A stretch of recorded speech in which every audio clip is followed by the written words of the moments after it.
Hello and welcome to Saunders on Security, brought to you by Corinium Global Intelligence, the podcast where we talk everything security for the busy CISO. And I'm very excited about the guest that I have on today. I have Alyssa Miller with us, and she's a hacker and security researcher, and she has put pen to paper on the threat modeling manifesto, which I think is something quite exciting, and it's what we're going to talk about today, because it's very important for you to do that. Alyssa, tell us a little bit about yourself. What's your passion? What's exciting? What got you into this space? Oh gosh. So what got me into this space? Let me start there. I actually kind of fell into it by accident, which I think is a common story for a lot of us in security.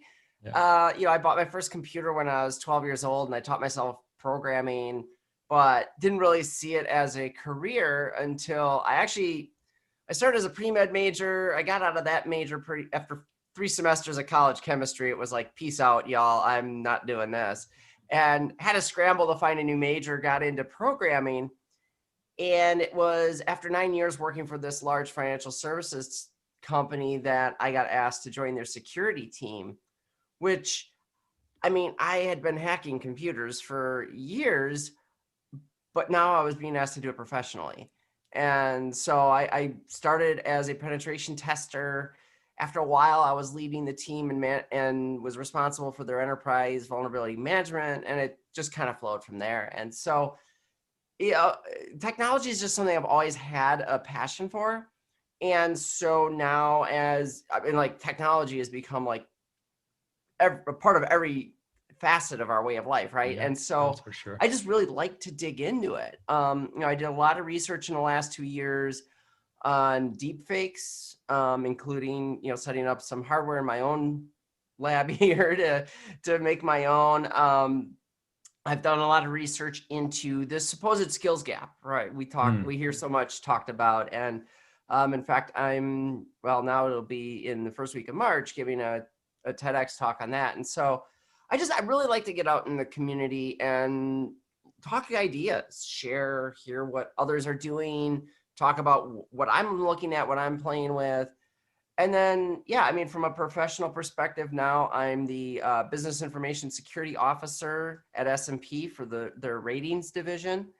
And so, really responsible for security strategy at that high management level of, across this division within their organization. And so that's a new and exciting development as well, kind of in the last couple months here. Yeah, no, that's so cool. And hearing names like that is quite a name to hear that you're in. But I think, I got to know about you from following you on Twitter and looking at all the stuff that you were doing on deepfakes and all of that. And it was very, very interesting. And also seeing the tweets about the skills gaps and things like that. I think we had a couple of exchanges there as well. What are just quickly some of the things that you experience on sort of a day-to-day basis, the place that you play in daily, I suppose?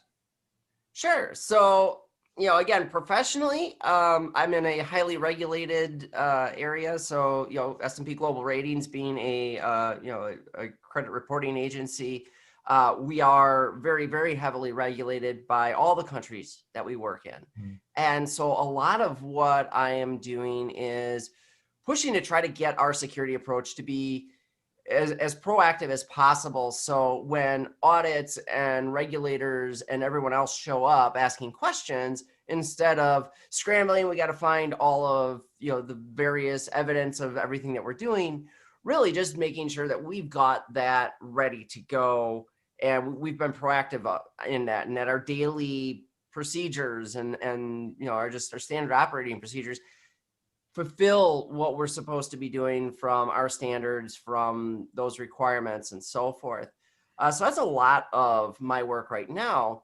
But we're also doing a number of significant technology transformations as well, adopting cloud native technologies in particular, getting deeper into our DevSecOps transformation. So really trying to work within those realms too, to get ahead of the game from a security perspective there, and leveraging some of those security practices that we can do very, very early in the life cycle to actually enable that pipeline to flow more freely. And so that's a big focus of mine right now. Yeah, I think that's such a fascinating space to be in as well, where that sort of regulation and legislation intersects with security and the tech side of it. It's so cool. We're seeing that more and more and more, and it's interesting to see the different countries' takes on that, and the different people I speak to, because in some countries it's legislation and security are seen as hand in hand, and in other places it's like, oh no, that's legal and that's IT, and that's where it should stay,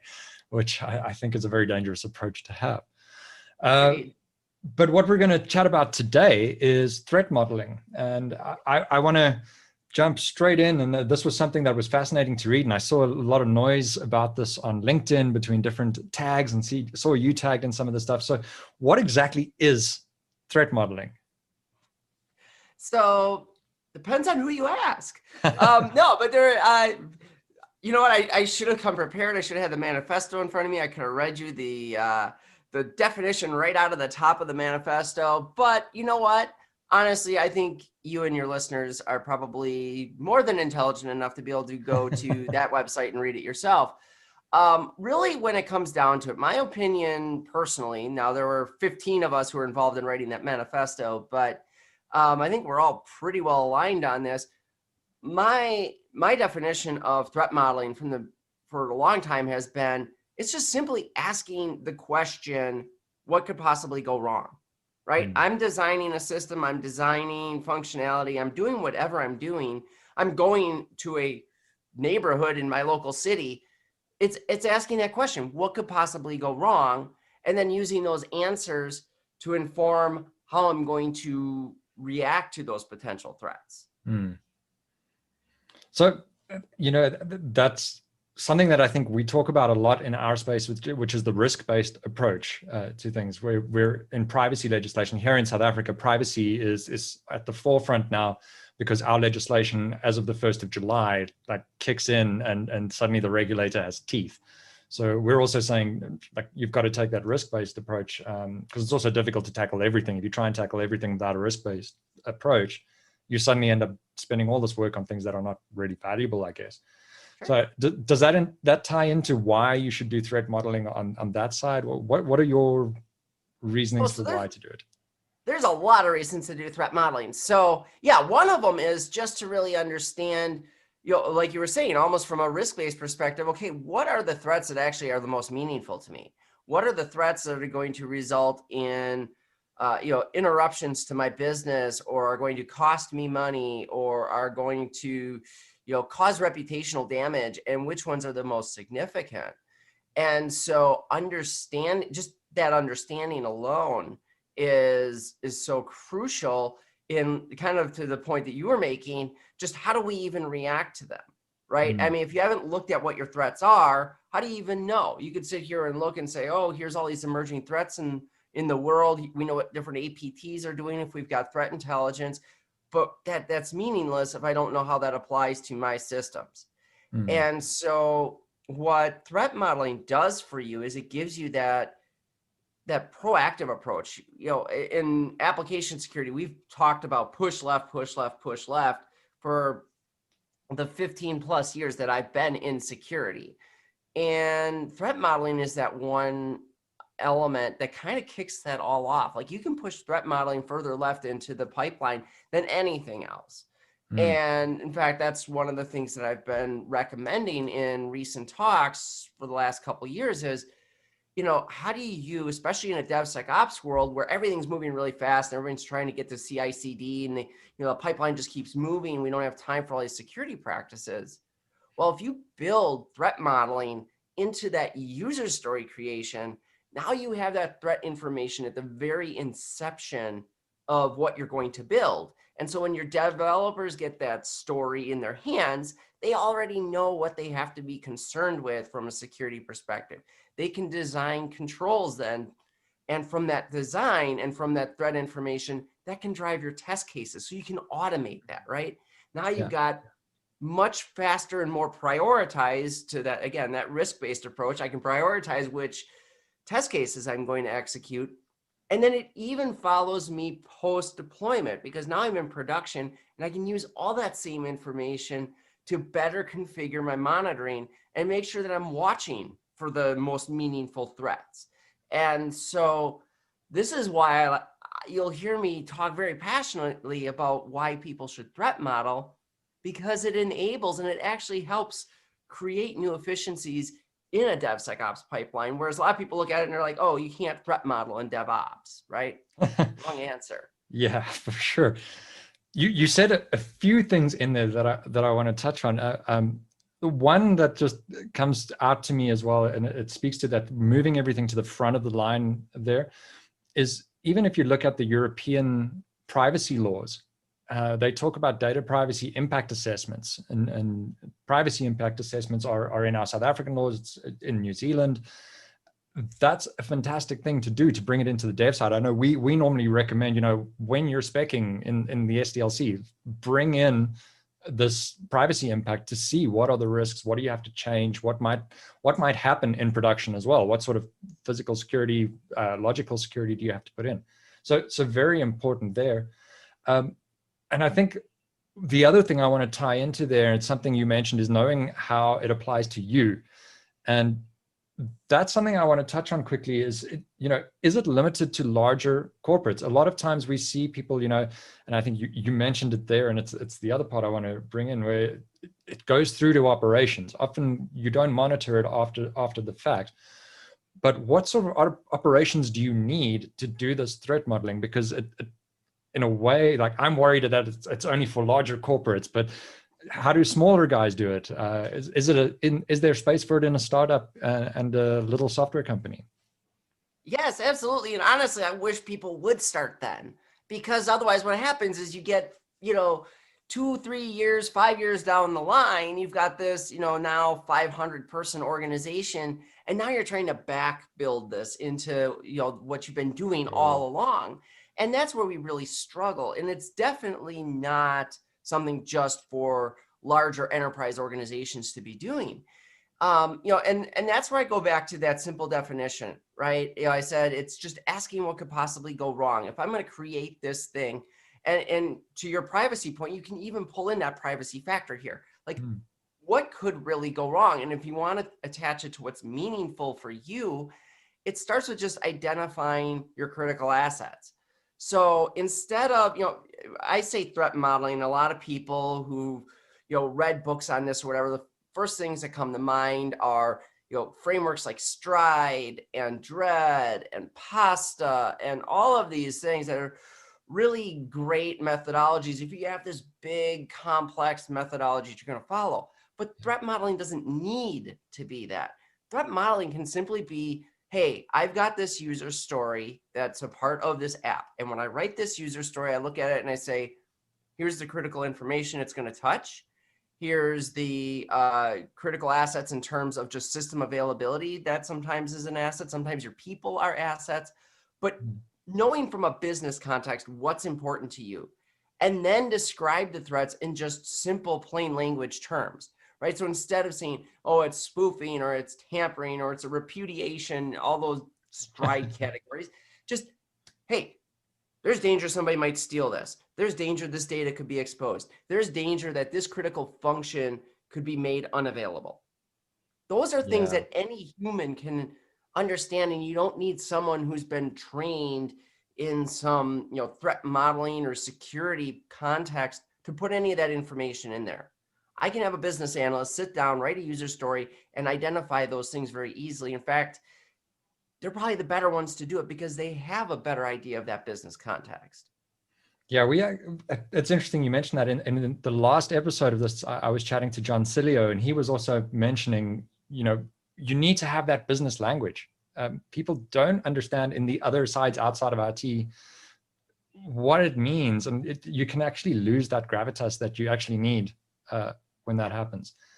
So I think you've kind of answered this for me already. Like, I had a couple of questions here, but I wanted to ask you, like, how does it differ from a cookie cutter framework like a risk library or like a library of controls with ISO? And I think you've already sort of brought that in there, in that it's, I suppose, what you make it. What do you think it is. And I think it's tying it is that business context, right? So you mentioned ISO, and we can look at 27001, 27002, and the specifications there. here in the US, we've also got NIST, and this one's special to my heart right now because I'm dealing with this. And literally, I actually just tweeted something last week about this, where you're looking at, these standards that have these very prescriptive and very granular controls. And there was one I was dealing with. This is what the tweet was, this one requirement from NIST that's worded very nebulously, if you will, and really hard to understand. And when it comes down to it and you read what it actually was intended, it's like, okay, well, this actually only applies in a very specific use case that like you might find in a retail setting or something like that, or an ICS environment where you've got industrial control systems that are managing manufacturing lines or something. So for an organization like mine, it doesn't even make sense. And that's the problem when you have those standards like that, is all too often they're so prescriptive and so granular in the nature of what they're describing in terms of controls, that sometimes those controls just don't apply to your organization. Whereas so trying to take this laundry list of the 200 and some odd controls that are, in one of those standards, and apply all of that to your application that you're developing, or this new enhancement that you're creating. How do you even do that? How do you even know? You're not going to be able to do all of those. So now how do you know which ones actually apply, which ones are the most important, and prioritize those? You can't. There's no context there. And that's the gap that threat modeling fills. Threat modeling looks at, here's what's important to us. And in so doing, it takes into account your risk tolerance as well, because now you're understanding, okay, these are the critical assets that I'm most concerned with that are going to hurt me from an organization perspective. Yeah. And so that's the thing I have to be most worried about. That's the thing I have to defend, among all of the things. That's what matters most to me to defend. It sounds like that also ends up avoiding. So, I mean, you talk about the hundreds of controls. It avoids, I suppose, that checklist kind of thing where the danger I see in a lot of these prescriptive standards is during the audit time, all the controls get turned on, and then everyone can do a nice little checklist and click, click, click, click, click. We're all done. We're certified again. And then once the auditors leave, it's like, okay, let's just turn off these 5 controls so we can actually work again. So I think that really solves it doing that. So when it comes to threat modeling, what kind of things help threat modeling, and what kind of things hinder threat modeling in a company? So, the things that, and it's great that you asked this question. Again, I'm not going to read you the list that's in the manifesto. Again, I think people should check it out. I'm sure we'll provide them a link later, but there are very specific patterns and anti-patterns, and we included some, very, very detailed, kind of practices and values that make up what we see as truly threat modeling. But to kind of summarize, one of the things that we felt is sort of an anti-pattern for threat modeling is when people get really hyper-focused on the methodology, like following STRIDE and using DREAD and maybe even leveraging things from CAPAC to pull in. And if you don't know what these are, don't worry about it. Like, you don't need to. But it's really, people get so tied up in creating these data flow diagrams that are like kind of everybody's first step, and you're trying to model out this whole system. I mean, I've been in threat modeling sessions where there's been that argument that went on for 45 minutes about which category does this fit in? Is this repudiation or is this spoofing? Who cares? Nobody. Nobody cares. After today, that classification is going to mean nothing. So when we think threat modeling, it's really, one, recognizing that everybody can be a part of it. You don't have to have special skills. In fact, you want that wide diversity of people across your organization with their various motivations and perspectives. You want your risk people there. You want your business people there. You want your security people there. And you want your devs. And you want your operations folks. Everybody who's got different motivations and a different role to play should be a part of that. And then it's just, focus less on trying to come up with a perfect threat model and understand that what you create coming out of it isn't really the value. There is some value in that, like I said, as far as how it can feed, various processes down the line, but just that collaboration alone and working together to identify those things. And it creates some empathy in the organization. And in fact, there was Puppet and Circle CI did a report. I think it was their 2019 or 2020. I don't remember which, State of DevSecOps report. And they looked at which security practices had the biggest impact on security posture. And what they found was that overwhelmingly, those that were more collaborative, like threat modeling, were far more effective than things like, running static code analysis tools or doing pen tests and things like that. So, again, that's one of the things, and we do cover that in Manifesto, is really that to borrow the cliche, it's about the journey, not the destination. You're not going to have a perfect threat model ever. So quit worrying so much about the end product. Worry about those interactions and the things that you're discussing and discovering along the way. That's where the real value comes from. No, absolutely. I love the phrase, perfect is the enemy of good. And if you're waiting for it to be perfect, you're not going to have anything good coming out, because it's going to take forever. If it ever comes out. Yeah, if you ever get there, right? And, if you're talking about, and so you wonder why people say, oh, you can't do this with CI/CD and DevOps, because they're used to these meetings that go on for hours and hours and hours trying to map out an entire system. Yeah, no, analysis paralysis. So we've spoken about it being collaborative and getting other people in the room, which I'm firmly on top of. I love that. Getting everyone from ops and from the coalface in the room, basically. How does someone get started? How does a company start on this journey with threat modeling? Well, I think you just need to look at it very simplistically. And again, you need to start with that basic question. We're just trying to answer what can go wrong here. So I think, to get started, you just want to create a very simple methodology. And if it can be just that, your business people, take the first step and they put this information into a user story. And then when you get to sprint planning or however you process your backlog, they're there to work with the devs and the ops team to explain, here's the critical assets, here's, the threats they face, here's what we're most worried about, because now your devs can take that and in their planning, they can design these. And then your devs can feed that information to QA and to ops and say, here's what we're creating. Here's how we need to, these are the controls you need to be testing to make sure that they can't be bypassed. And so really it's just starting simple, and this applies across security, but again, stop going for that perfect state of security where we're unhackable. It's not going to happen. Yeah. You're never going to be breach proof. You're never going to be unhackable. So focus instead on just continuous improvement. How can I do a little something now that's going to make me just a step better than I was yesterday? And then how can I continue to improve on that over time? How can I get maybe deeper into these threat models? Maybe I start to look for additional controls or whatever that looks like, but just keep it simple to start with. Just look for that simple. Give a business person 2 questions that are just added to what they're writing in a user story that say, what are the critical assets and what are the threats? Just get started. Great. Alyssa, so we're coming up to a bit of a wrap here. One of the things I ask of every guest that's on here is, if you had one quick win that a CISO could put in place in an organization, what would it be? My opinion, here's a shock.